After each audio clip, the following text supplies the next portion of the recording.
Olá, meus queridos amigos e amigas, irmãos e irmãs que nos acompanham aqui nesta meditação do Santo Evangelho, que nós realizamos todo final de semana, pela TV Canal 10 de Fernandópolis. É uma alegria ter você aqui. Hoje você deve estar notando que estamos um pouco modificados, que estamos fora do estúdio da TV.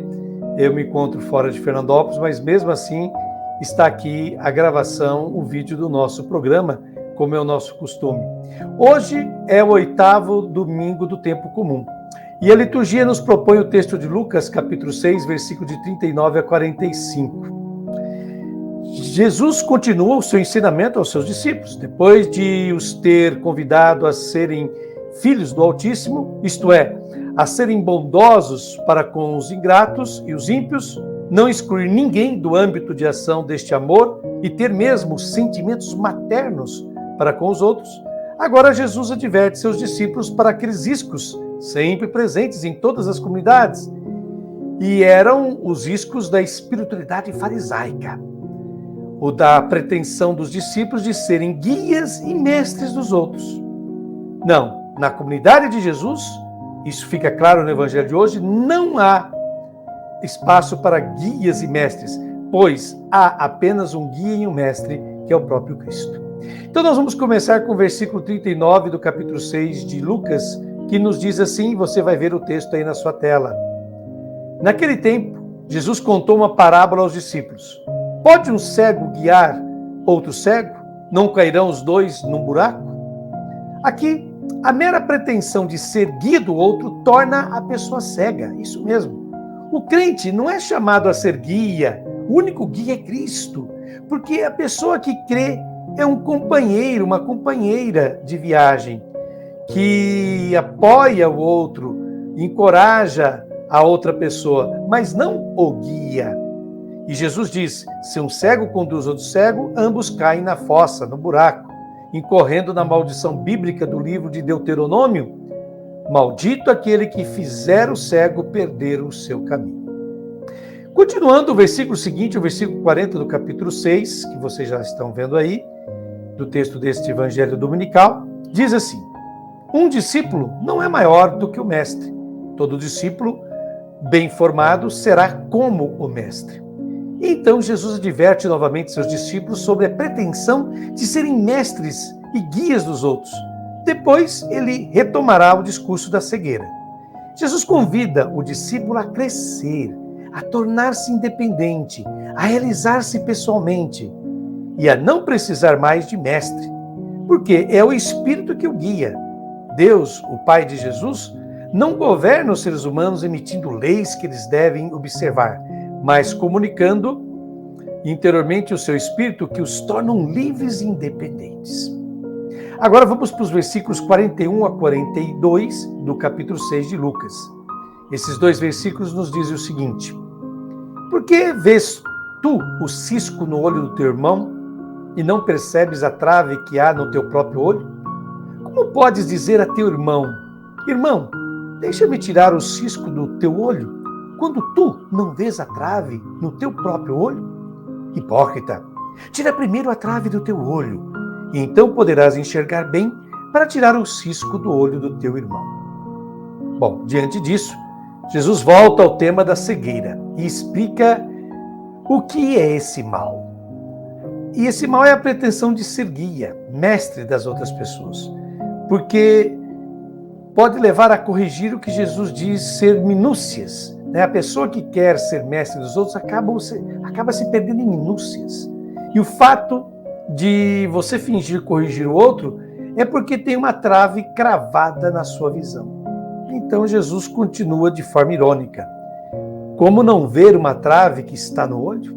Quer dizer, eu quero corrigir o outro, tirar o cisco do olho do outro, enquanto eu tenho uma trave. Uma trave é uma sujeira ainda maior, né? É um objeto ainda maior no meu próprio olho. É a trave que está no olho que mostra o cisco nos olhos dos irmãos, nos olhos dos irmãos. Mas não ver a trave no olho significa uma presunção, um sentimento de superioridade. É o que Jesus chama de hipocrisia. E Jesus convida a retirar a trave que está no olho do irmão. Mas só aparentemente, porque depois ele desencoraja essa atitude. É o que na espiritualidade se chama correção fraterna. Mas quando uma pessoa consegue tirar a trave que grudou no seu próprio olho, desaparece o desejo de ir buscar os ciscos dos olhos dos outros. É essa a moral da história. E continuando agora nos versículos 43 a 44 do 6º capítulo de Lucas, que é o evangelho deste domingo, está escrito assim, como podemos ler: Não existe árvore boa que dê frutos ruins, nem árvore ruim que dê frutos bons. Toda árvore é reconhecida pelos seus frutos. Não se colhem figos de espinheiros, nem uvas de plantas espinhosas. Então, Jesus fornece um critério para a autenticidade do discípulo. Qual é? Um discípulo, ele é julgado autêntico pelos frutos que ele dá. Quando esses frutos são de vida, quando esses frutos enriquecem a vida, comunicam a vida, é porque eles vêm de Deus. E esse discípulo é realmente um discípulo de Deus, é um discípulo de Cristo. Jesus dá um exemplo compreensível a todos. Assim, o critério de autenticidade não é a doutrina, a ortodoxia, mas o fruto que se produz. Se um estilo de vida, se uma mensagem produz vida, enriquece a vida dos outros, certamente vem de Deus, porque Deus é o autor da vida. E tudo que é vida é sinal de presença divina. Prosseguindo, o versículo 45 diz assim: O homem bom tira coisas boas do bom tesouro do seu coração, mas o homem mau tira coisas más do seu mau tesouro, pois sua boca fala do que o coração está cheio. Jesus conclui dizendo: O homem bom tira coisas boas do bom tesouro do seu coração. O coração, naquela cultura judaica, como nós sabemos, é a mente, é a consciência. O coração traz o bem. O que isso significa? Aqueles que se alimentam do bem inevitavelmente produzem o bem para os outros. Repetindo, aqueles que se alimentam do bem inevitavelmente produzem o bem para os outros. É por isso que é importante nos nutrirmos apenas com o que Lucas fala que é o belo, né? O que é o belo, o que é o bom. Porque o que se torna fonte de alimento em nós é o que produz alimento para os outros. E a liturgia deste domingo não traz, mas tem o versículo 46, que é aquele em seguida, e que é muito importante. O 46 diz assim: Por que me chamais Senhor, Senhor, mas não fazeis o que eu vos digo?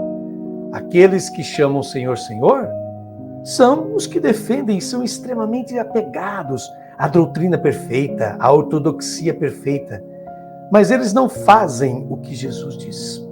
Para Jesus, eles são pessoas inúteis. Então, é isso que o homem mau tira de seu mau tesouro, o mal, a maldade. Portanto, esse evangelho é um convite de Jesus para que nos coloquemos sempre ao lado do que é belo.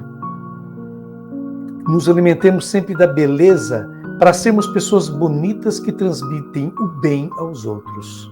Não o julgamento, não a mania de grandeza ou perfeição, mas o bem aos outros.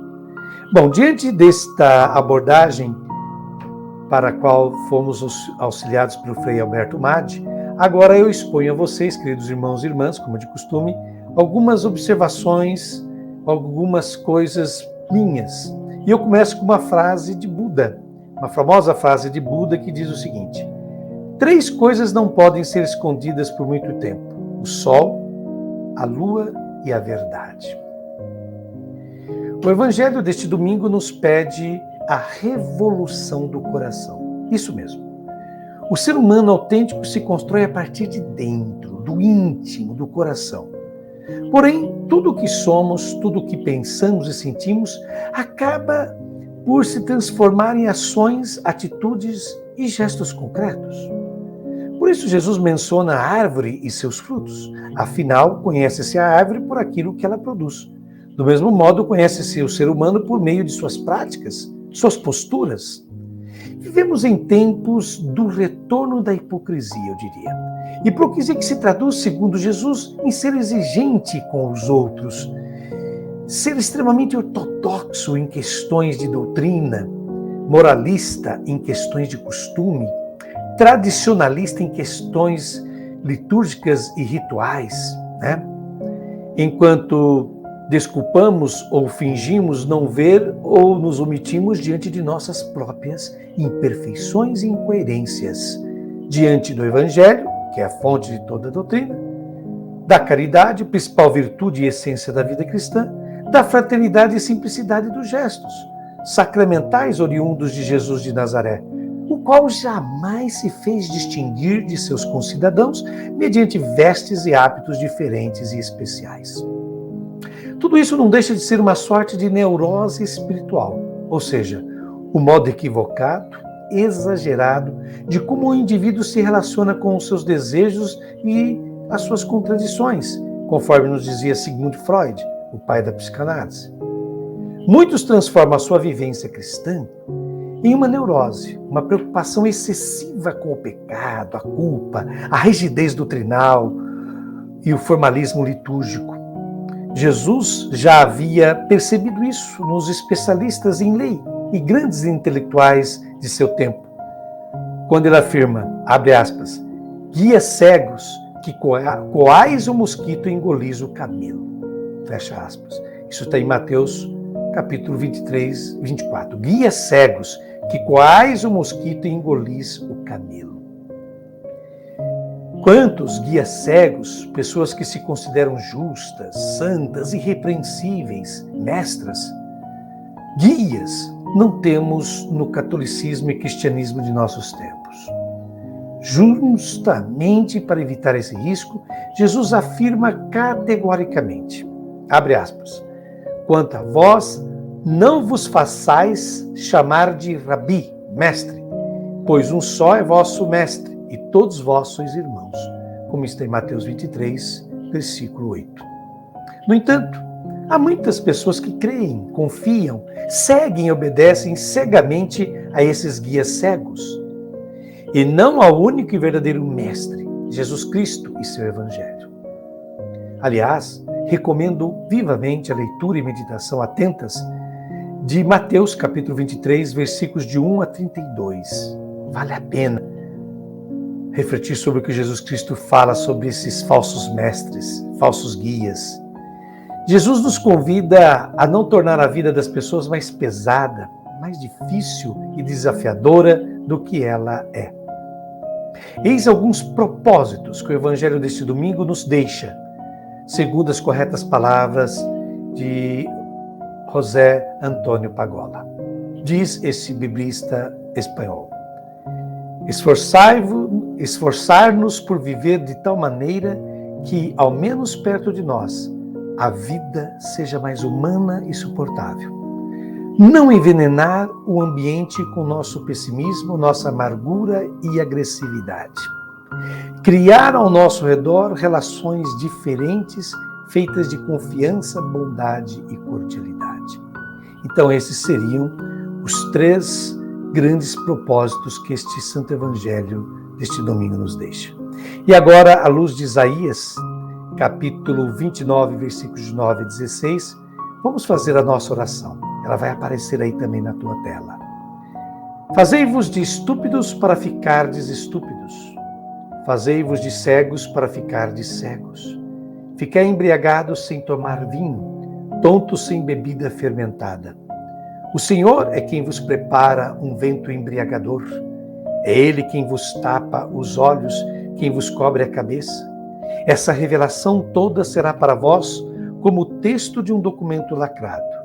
Se alguém apresentar esse documento a quem sabe ler, dizendo, leia por favor, ele dirá, não posso ler, está lacrado. Se o derem a quem não sabe ler, há de responder, não sei ler. Disse o Senhor, esse povo me procura só de palavra, honra-me apenas com a boca, enquanto o coração está longe de mim. Seu temor para comigo é feito de obrigações tradicionais e rotineiras. Por isso, continuarei a surpreender esse povo com um grande e espantoso milagre. Aí a esperteza dos seus lábios, dos seus sábios se perde e a clareza dos inteligentes se apaga. Ai daqueles que tentam esconder-se do Senhor, fazendo o segredo daquilo que planejam. Eles tramam no escuro dizendo: ninguém verá, ninguém saberá. Que absurdo! O barro vai se comparar ao oleiro? Pode uma obra qualquer dizer ao seu autor: tu não me fizeste? Ou a cerâmica dizer ao oleiro: tu não entendes de nada?